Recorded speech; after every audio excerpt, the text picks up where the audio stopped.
আসসালামু আলাইকুম। আশা করি সবাই ভালো আছে। এক টেকনিশিয়ান ওয়ারিং করছে আমার এক চাচার বাসায়। তো ও নাকি কাজ বিদেশ থেকে শিখে আসছে। তো বিদেশে নাকি এইভাবে ওয়ারিং করে। দেখুন কি করছে।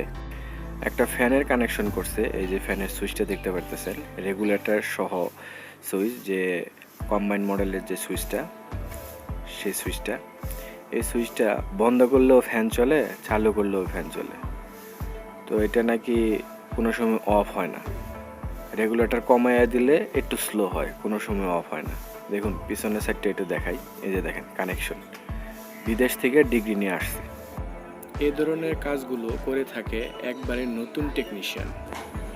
যেসব ভাইরা নতুন কাজ করাতে যাচ্ছেন বা পুরাতন ওয়ারিং মেরামত করাতে যাচ্ছেন, সুইচ বোর্ড বা রেগুলেটর চেঞ্জ, তারা অবশ্যই টেকনিশিয়ান সম্পর্কে একটু খবর নিয়ে দেখে বুঝে কাজটা করিয়ে রাখবেন।